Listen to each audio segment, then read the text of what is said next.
Find the equation of the circle passing through 0, 0। तो हमने क्या करा यहाँ पर y एक्सेस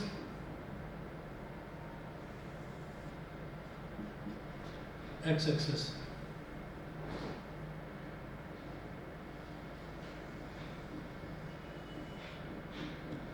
हमने ये सर्कल बना लिया ऐसा। अब वो बोल रहे हैं कि find the equation of a circle, ये सर्कल का सेंटर हो गया। Find the equation of a circle passing through 0, 0। तो सर्कल 0, 0 से तो पास हो ही रहा है, इसको वो बोल दिया 0, 0 से पास हो रहा है और इंटरसेप्ट बना रहा है यहाँ से यहाँ तक ए और यहाँ से यहाँ तक बी। ठीक है, तो अब जरा देखिएगा कि बल्कि एक काम करिए, ये वाला जो पॉइंट है ना ओरिजिन, वैसे तो ओ होता है, इसको ए बोल दीजिए। सर्कल के सेंटर को हम ओ बोलते हैं, इस वाले पॉइंट को बी बोल दो, इस वाले पॉइंट को सी बोल दो। तो ओ से ए तक एक लाइन ज्वाइन करिए, ठीक है, ओ से बी तक और ओ से सी तक। तो ये जो ए है ना, ए के कोऑर्डिनेट तो 0, 0 हो गए। बी, क्योंकि उन्होंने बोला है कि making an intercept A and be on the coordinate axis, तो इसका मतलब वो एक्स एक्सिस पर जो कोऑर्डिनेट बना रहा है वो तो ए हो गया, और वाई एक्सिस पर जो कोऑर्डिनेट बना रहा है, जो इंटरसेप्ट बना रहा है वो बी हो गया। इंटरसेप्ट का मतलब ये होता है कि जैसे हम लाइन में इंटरसेप्ट की बात करते थे, तो लाइन अगर वाई इंटरसेप्ट की बात करते थे तो ये होता था कि लाइन वाई एक्सिस को कहाँ पर काट रही है, लाइन वाई एक्सिस को जहाँ पर काटेगी वहाँ से ओरिजिन तक का distance is called Y intercept. Similarly line X axis को जहाँ पर काटेगी वहाँ से ओरिजिन तक का distance is called X intercept. तो आप ये देखिएगा कि इसने सर्कल ने इसको एक्स एक्सिस को बी पर काट दिया, तो इस पॉइंट से ओरिजिन तक का डिस्टेंस ये जो ए है ये हो गया हमारा एक्स इंटरसेप्ट। अब देखिएगा क्या करना होगा, ये जो बी है ना, बी के कोऑर्डिनेट्स हो गए a, 0, क्योंकि x एक्सिस पर y कोऑर्डिनेट 0 होता है, ऐसे ही y एक्सिस पर x कोऑर्डिनेट 0, तो c के कोऑर्डिनेट क्या हो गए 0, b, ये हो गया। अच्छा, अब हम ये कहेंगे ये जो सेंटर है, सेंटर के कोऑर्डिनेट्स को मान लीजिए h, k। अब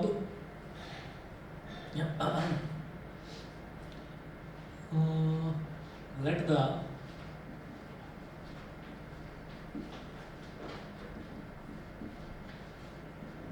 the equation of the circle b, let the equation of the circle be x minus h का whole square plus y minus k का whole square is equal to are square. ठीक है, तो equation circle की यही होती है standard equation, x minus H का whole square plus y minus K का whole square is equal to are square. ठीक है, तो ये हमारी सर्कल की इक्वेशन होती है। अब यहाँ पर since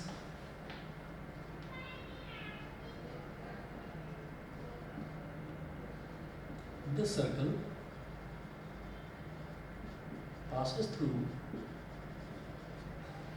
0, 0, since this circle passes through 0, 0, तो x की जगह डालिए 0, तो 0 माइनस एच का होल स्क्वायर प्लस y की जगह 0, 0 माइनस के का whole square is equal to are square. तो 0 माइनस एच का होल स्क्वायर क्या हो गया माइनस एच का square is X square, 0 minus K is minus K का square is K square is equal to are square. तो H square plus के square is equal to are square, H square plus के square is equal to are square. तो इसको हमने बोल दिया equation number 1। यहाँ से मेरे पास आर स्क्वायर की वैल्यू आ गई। ठीक है, अच्छा, अब इसके बाद हम ये कहेंगे कि ये अभी एच और के की टर्म्स में आई है, एच और के नहीं पता मेरे को, तो एच और के निकालते हैं। कैसे निकालेंगे देखते हैं जरा। ये कहेंगे ओ बी जो है, ओ बी तो रेडियस है, since OB is equal to R, it implies that OB square is OB square is equal to R square। अब OB square कैसे निकालेंगे, डिस्टेंस फार्मूला से। डिस्टेंस फार्मूला से कैसे, x2 माइनस x1 का whole square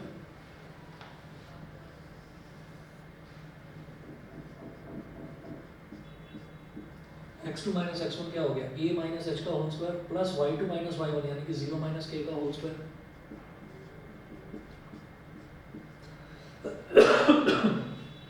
is equal to are square.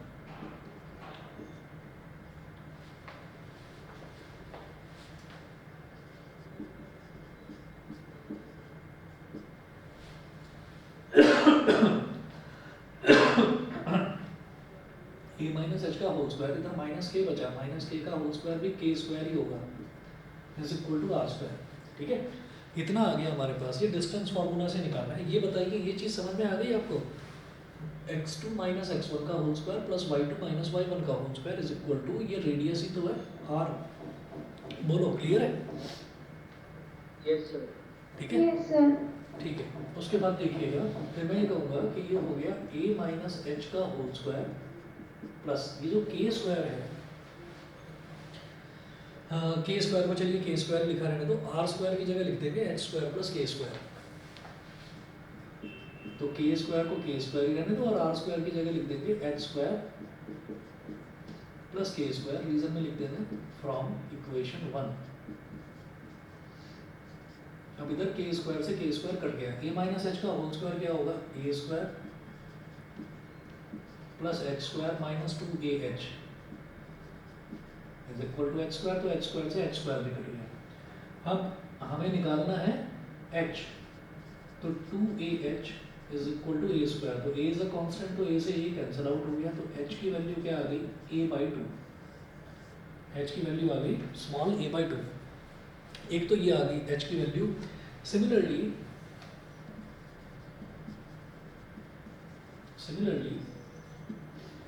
हम ये कहेंगे, ये जो OC है ना, ये OC भी तो रेडियस है, ये भी तो R के इक्वल है। Similarly OC is equal to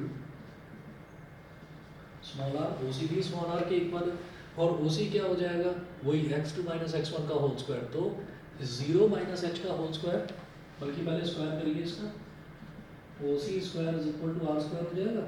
ठीक है, तो डिस्टेंस फार्मूला 0 माइनस h का whole square plus b minus k।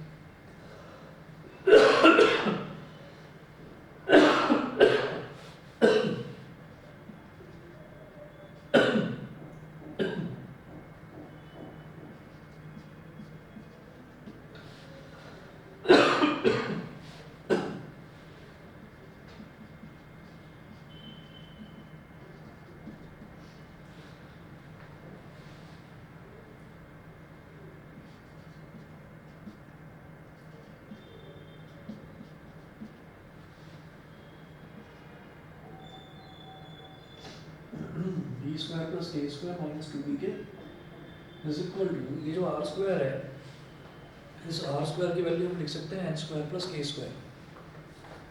तो आर स्क्वायर की जगह लिख देंगे एच स्क्वायर प्लस के स्क्वायर। यहाँ लिख देना फ्रॉम इक्वेशन 1। देखिए एच स्क्वायर से एच स्क्वायर कट गया, के स्क्वायर से के स्क्वायर कट गया, तो B square minus 2bk, B square minus 2bk is equal to 0। तो minus 2bk is equal to minus B square, minus से minus cut गया, एक B से एक बी कट गया। तो यहाँ से k की वैल्यू क्या आ गई, b/2। तो h की वैल्यू a/2, k की वैल्यू b/2, ये हो गया। Therefore, अच्छा अभी तो h की वैल्यू आई, k की वैल्यू आई, अब हम क्या करेंगे, अब हमें निकालनी है r स्क्वायर की वैल्यू। r की वैल्यू निकालने की जरूरत नहीं है, r स्क्वायर निकालना है, क्योंकि इक्वेशन ऑफ द सर्कल ये है। ठीक है, तो हम यहाँ पर कहेंगे फ्रॉम इक्वेशन 1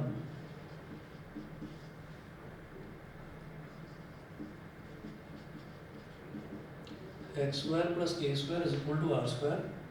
तो एच स्क्वायर क्या है, a/2 का होल स्क्वायर, और के स्क्वायर क्या है, b/2 का whole square is equal to are square. a square by 4 plus b square by 4 is equal to are square.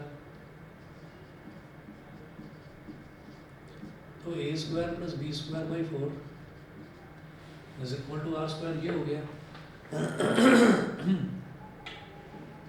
तो हम ये कहेंगे आर स्क्वायर की वैल्यू ये आ गई, therefore equation of the circle becomes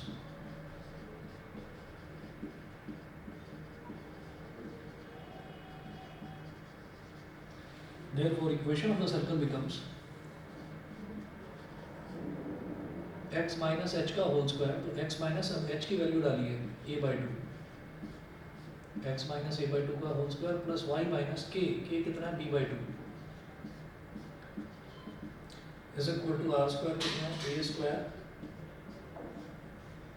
plus b square by 4। तो ये हमारी इक्वेशन है सर्कल की, बता दीजिए।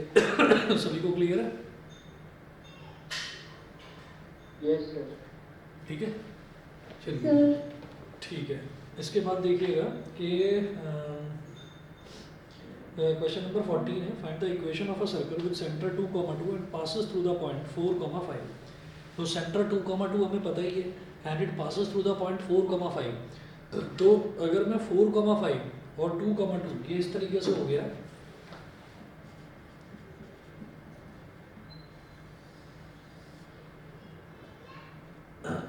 ये सर्कल है, सर्कल का सेंटर है 2, 2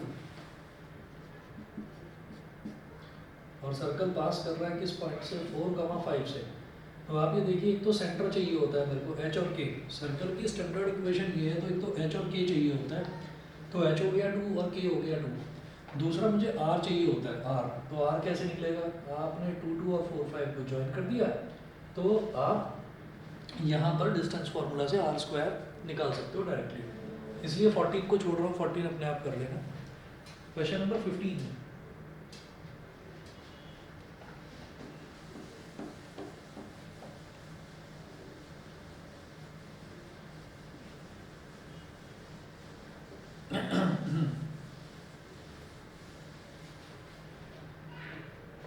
क्वेश्चन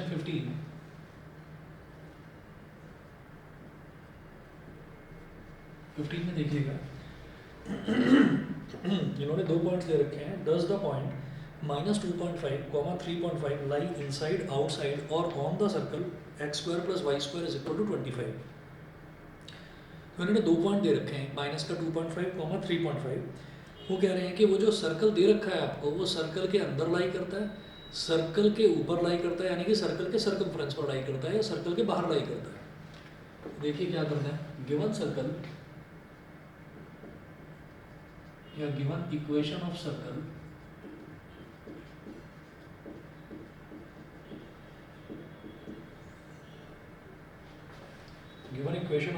क्या दे रखा है, x² + y² = 25।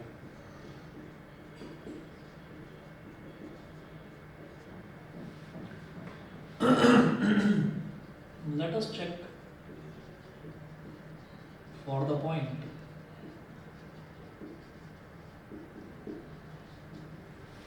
check for the point -2.5, 3.5।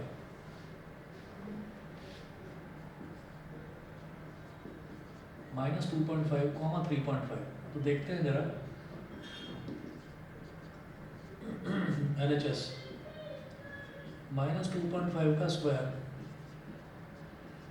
Plus 3.5 का स्क्वायर, ये देखना होगा। तो -2.5 का स्क्वायर, तो 2.5 का स्क्वायर तो 6.25 हो जाएगा ना, और ऐसे 3.5 का स्क्वायर 3.5 12.25 कितना, 12.25 12.25। अब अगर दोनों को ऐड कर देंगे तो ये हो जाएगा 18.5, विच इज लेस देन 25। ये 25 से छोटा है, सो द पॉइंट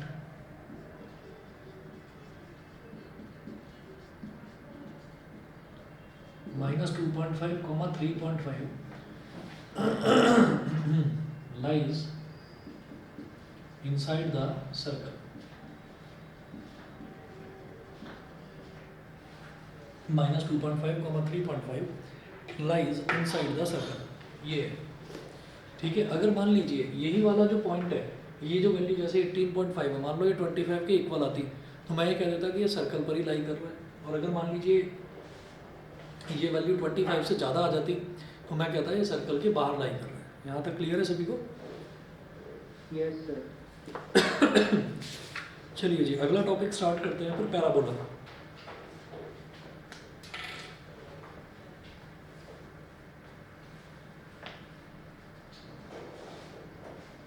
पैराबोला देखिएगा, पैराबोला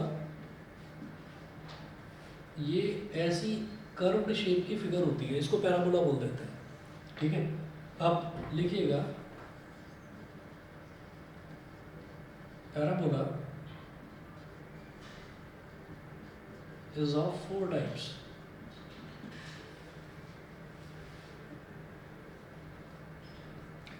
चार तरीके के होते हैं।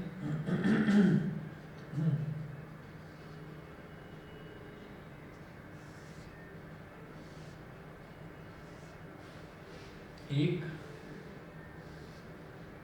यहां बना लीजिएगा एक्स एक्सिस, वाई एक्सिस,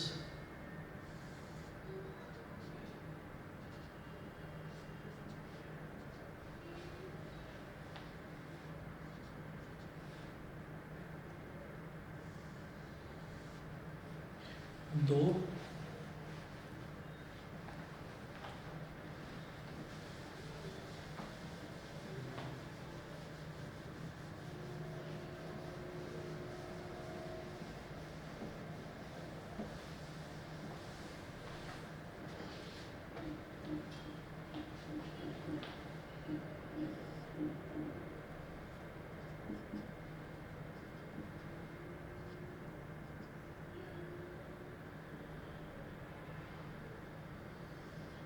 तीन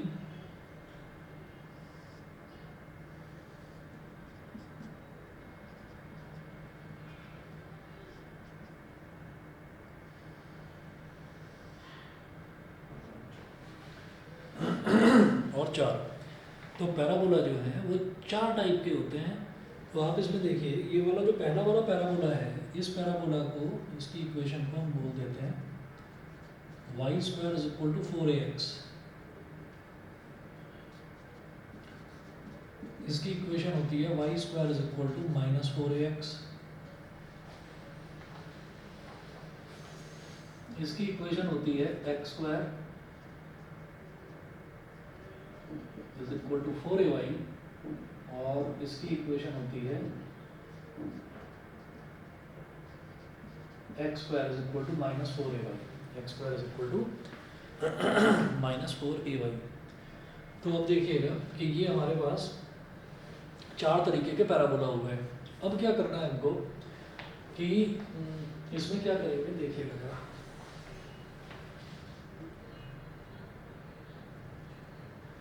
सर इसकी कोई डेरिवेशन है? इसकी कोई डेरिवेशन नहीं है। इसमें जो टर्म्स है ना, ये खास तौर पर एक टर्म जो यहाँ पर दिखाई दे रहा है आपको, ए, ये एक्सप्लेन करूंगा अभी मैं। Okay sir. हाँ,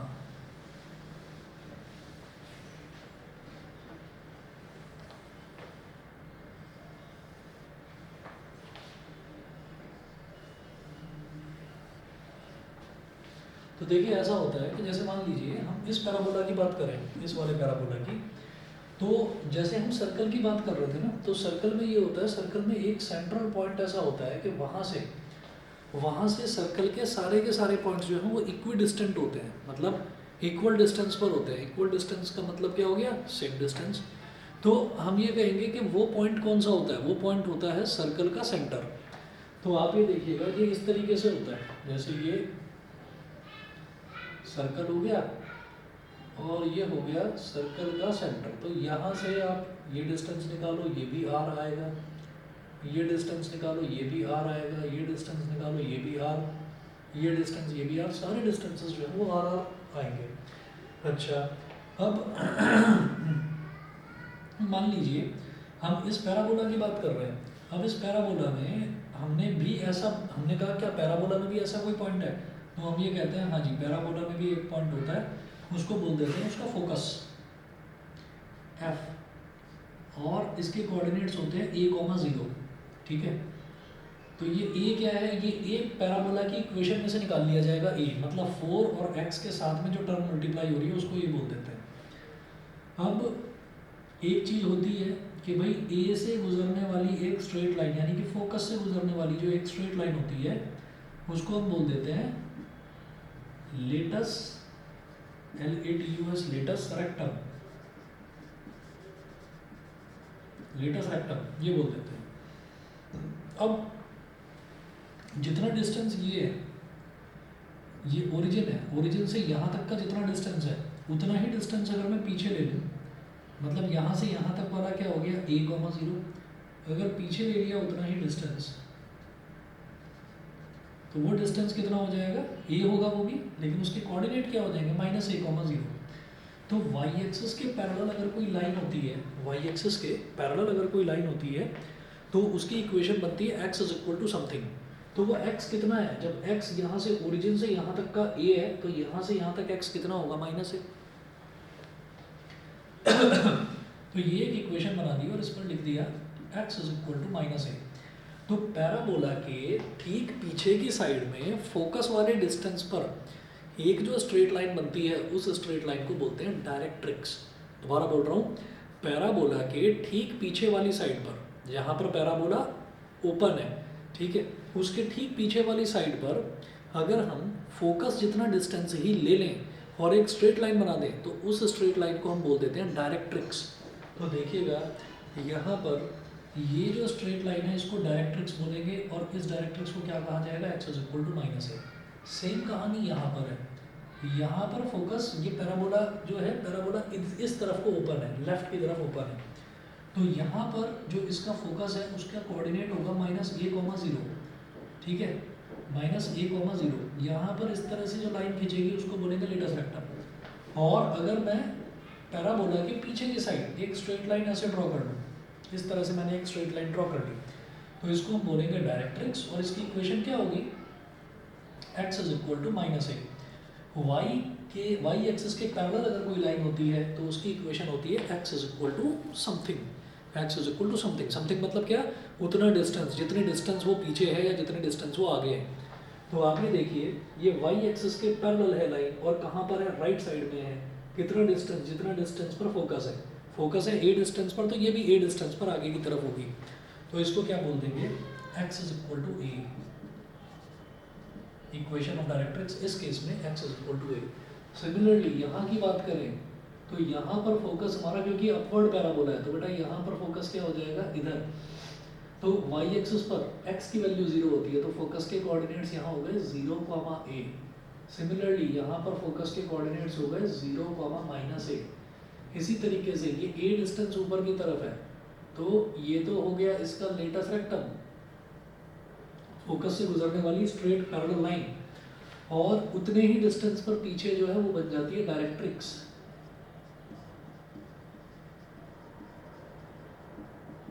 और इस केस में डायरेक्ट्रिक्स क्या होगी, जो लाइन x एक्सिस के, जो लाइन x एक्सिस के पैरेलल होती है उस वो किस फॉर्म की होती है, x एक्सिस के पैरेलल वाली लाइन y = समथिंग वाली फॉर्म की होती है वो। तो इसको क्या लिखेंगे, y = ऊपर तो प्लस का a है लेकिन नीचे की तरफ जा रहे हैं तो y = -a, y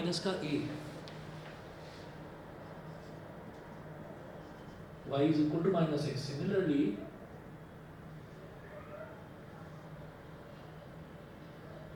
ये हो गया हमारा लेटस रेक्टम।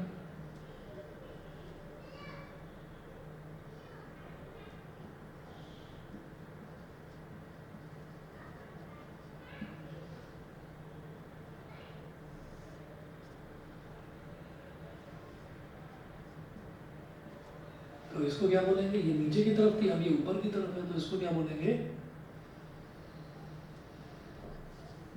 y = +a, ठीक है। तो ये सारी टर्म्स हो गई। अब इसमें अब इसका एक टेबल अगर आप देखेंगे, इसकी टेबल इसमें एनसीईआरटी में तो टेबल दे के रखी है, चलो छोड़ो कोई नहीं।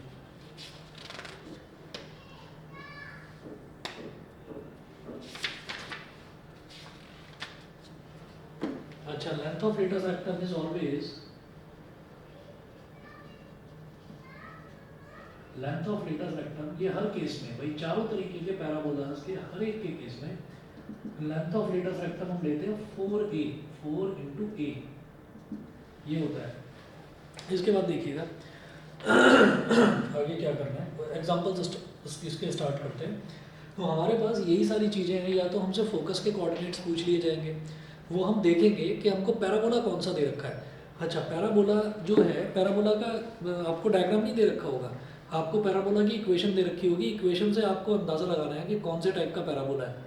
जैसे मान लीजिए वाई स्क्वायर दे रखा है और एक्स दे रखा है, ठीक है। तो आप क्या करेंगे, आप देखेंगे कि वाई स्क्वायर है और एक्स है आपका, तो इसका मतलब ये पहला वाला पैराबोला है।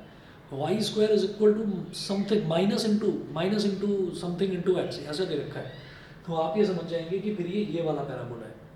X square is equal to something into Y दे रखा है, तो समझ जाना X square is equal to 4ay वाला है। तो वो अंदाज़ा लगा कर देखेंगे। ये 4 टाइप के पैराबोलास और इनके डायग्राम में बने रहने देता हूँ। अब एग्जांपल देखते हैं। Example number 5, page number 245।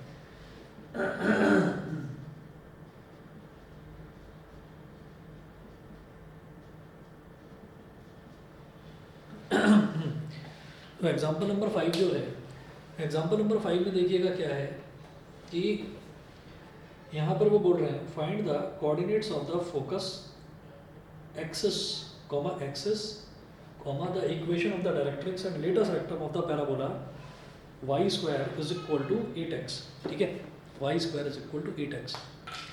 अच्छा, जब भी कभी एक्सेस की बात करी जाती है तो हम ये देखते हैं कि पैराबोला किस एक्सेस के अलोंग मूव कर रहा है। जैसे आप ये देखिए, ये वाले पैराबोला की मैं बात करूँ तो ये वाला पैराबोला कुछ इस तरह से है, ये वाला पैराबोला इस तरह से है, यानी कि एक्स एक्सेस के अलोंग मूव कर रहा है। तो इसकी इस पैराबोला की एक्सेस हो जाएगी एक्स एक्सेस है। तो एक्स एक्सेस की अगर मान लीजिए वो पूछें कि आपसे एक्सेस ऑफ द पैराबोला बताएं, तो आप बता देंगे एक्स एक्सेस। अगर वो पूछें कि equation of the axis of the parabola, तो एक्सेस अगर एक्स एक्सेस है तो एक्स एक्सेस की इक्वेशन होती है y इज इक्वल टू 0। अब जैसे ये वाला पैराबोला है तो इसकी एक्सेस क्या है, y एक्सेस। ये भी y एक्सेस के अलोंग नीचे की तरफ जा रहा है, तो भी इसकी इक्वेशन, इसकी जो एक्सेस है वो y एक्सेस। तो अगर y एक्सेस है तो y एक्सेस की इक्वेशन होती है x इज इक्वल टू 0 और x एक्सेस की इक्वेशन होती है y इज इक्वल टू 0। खैर, अभी क्वेश्चंस में सब समझते हैं। तो हमें पैराबोला दे रखा है y square is equal to 8x।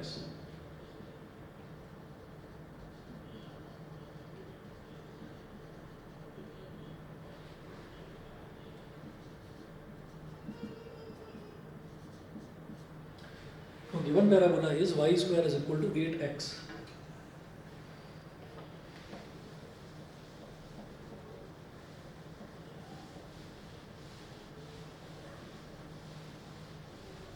y square is equal to 8x।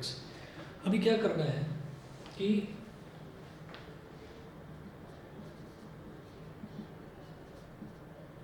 y square is equal to 4 into 2 into X. Y square is equal to 4 into 2 into X. तो यहाँ पर आप ये देखिएगा, it implies that A is equal to 2। तो हमें समझ में आ गया Y square is equal to हमारा ये पहले वाला पैराबोला है, Y square is equal to 4ax वाला पैराबोला है, तो ए की वैल्यू आ गई। अब इतना आते ही फिर मैं क्या करूँगा, इन्होंने बोला find the coordinates of the focus. तो फोकस क्या होता है इस वाले पैराबोला का, a, 0।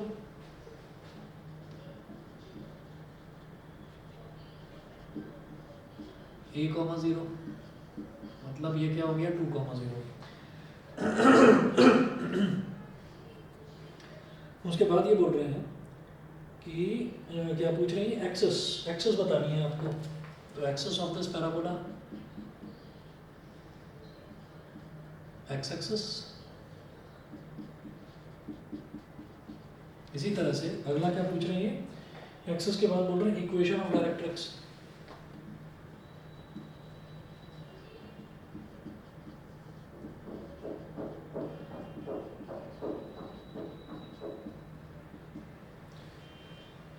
Equation of directrix. तो इसकी डायरेक्ट्रिक्स की इक्वेशन क्या है, x is equal to -a, तो x is equal to -2।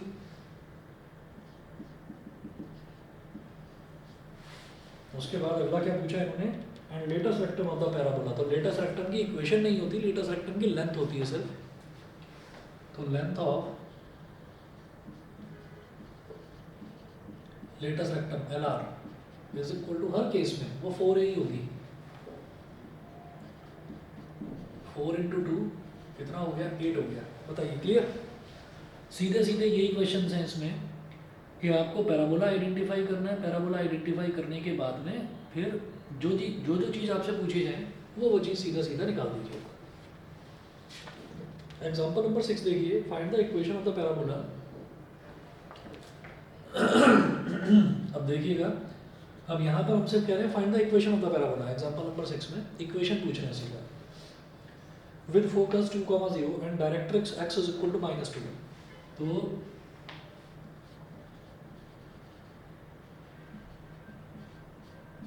Focus दे रखा है 2,0 और with focus 2,0 and directrix x is equal to -2।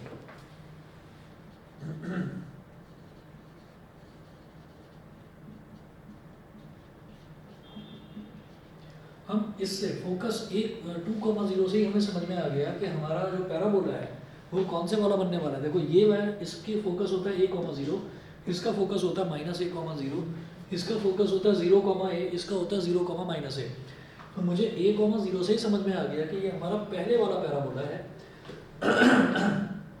तो आप ये देखिए, इसका भी तो फोकस यही आ रहा था एग्जाम्पल 5 का 2,0।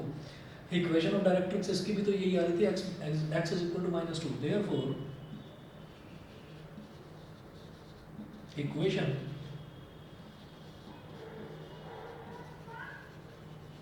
of the parabola will be y square is equal to 4ax. तो y square is equal to 4 into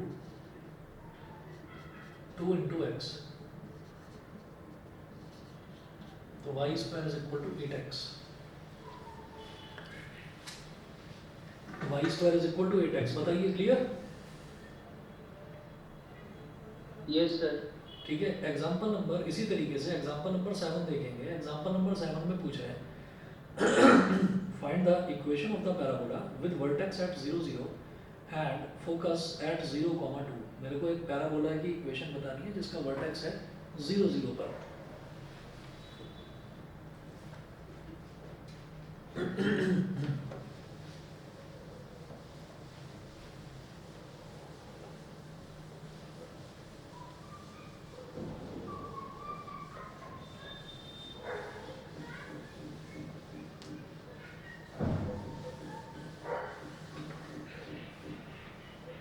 vertex 0, 0 पर है। एग्जाम्पल नंबर 7 देखते हैं। तो भाई ये जो वर्टेक्स दे रखा है ना 0, 0, वो दें या ना दें उससे कोई फर्क नहीं पड़ता। हमारे जितने भी पैराबोला है सबका वर्टेक्स 0, 0 है। मतलब पैराबोला जिस पॉइंट से गुजर कर जाता है वही पैराबोला का वर्टेक्स यानी कि कोना है ना। तो जो कोना है ना वो कोना 0, 0 ही है हर पैराबोला का। तो सबका वर्टेक्स तो 0, 0 ही है, उससे तो मुझे कोई फ़ायदा नहीं हुआ। आगे वो बोल रहे हैं एंड फोकस एट 0,2। तो इस पैराबोला का फोकस दे रखा है 0,2 पर। तो 0,2 का मतलब क्या है, आप जरा देखो कौन से वाला पैराबोला हो गया फिर ये वाला हो गया 0,a वाला। ठीक है। तो here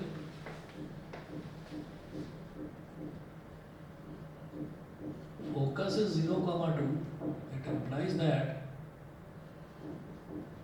it is a parabola of the type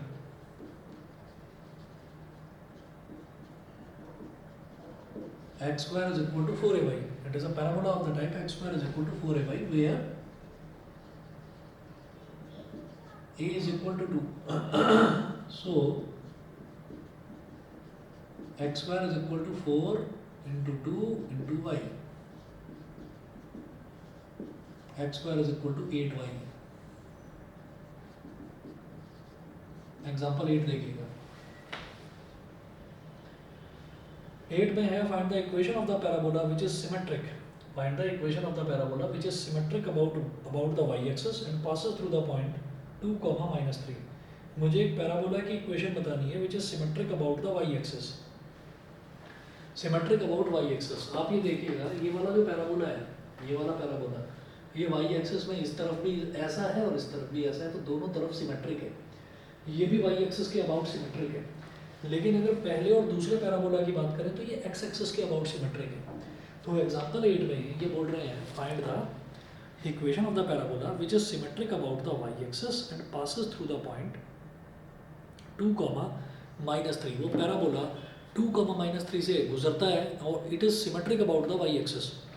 तो वाई एक्सिस के अबाउट सिमेट्रिक है तो या तो ऐसा होगा या फिर ऐसा होगा। तो लेकिन एक चीज़ और इन्होंने दी है 2, -3। तो 2 तो इधर लाई करेगा 1 और 2 और -3, -1 -2 -3। तो ये पॉइंट है। तो आप ये समझिए कि एक पैराबोला जो 2, -3 से गुजर रहा है, तो भैया वो डाउनवर्ड ही होगा, कोई अपवर्ड वाला तो होगा नहीं, क्योंकि अपवर्ड वाला तो मतलब ये इधर या तो फर्स्ट क्वाड्रेंट या सेकंड क्वाड्रेंट में होना चाहिए पॉइंट। हमारा जो पॉइंट है, जिस पॉइंट से वो पैराबोला पास हो रहा है, वो तो यहाँ फोर्थ क्वाड्रेंट में लाई कर रहा है, तो हमारा पैराबोला इस तरीके का होगा। मेरी बात समझ में आ गई सबको? Yes, sir. ठीक है, तो ये पॉइंट हो गया 2, -3।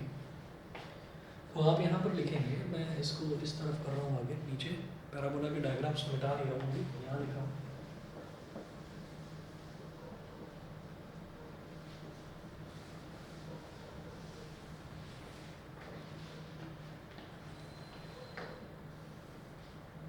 Since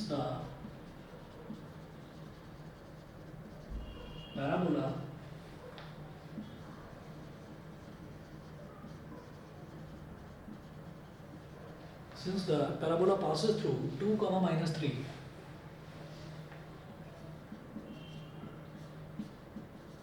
so it is of the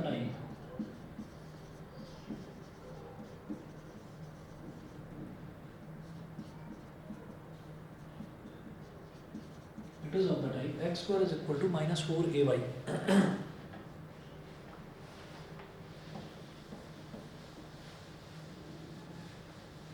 अब अगला जो टास्क है वो इसमें क्या है कि आपको a की वैल्यू निकालनी है। पैराबोला तो पता चल गया x square is equal to -4ay की टाइप का है।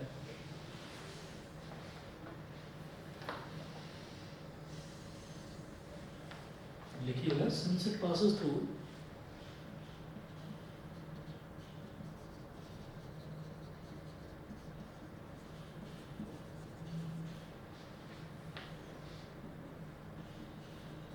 -3, so it will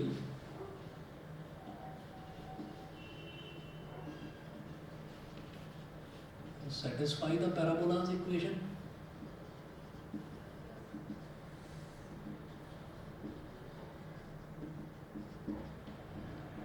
Therefore x की जगह 2 है, 2 square -4 into a into Y कितना -3,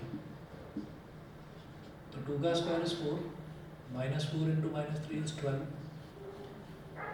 4 3 ज़ा 12, तो a 3a is equal to 1, a की वैल्यू हो गई 1/3। सो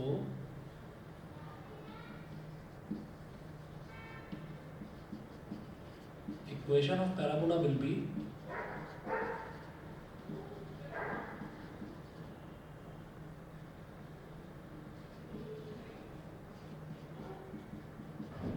x square is equal to -4ay। तो x square is equal to -4 into 1/3 into y। तो x square is equal to -4y/3 या 3x square is equal to -4y, कुछ भी बोल दीजिए। बताइए जी, क्लियर है? Yes, sir. ठीक है, अभी इसके 12 क्वेश्चन हैं, बेहद आसान है। आप लेकर बैठोगे ना, ये मुश्किल से मुश्किल आपके आधे घंटे में निपट जाएंगे। ठीक है, तो ये एक्सरसाइज 11.2 करिए, बाकी का फिर कल देखते हैं। ठीक है,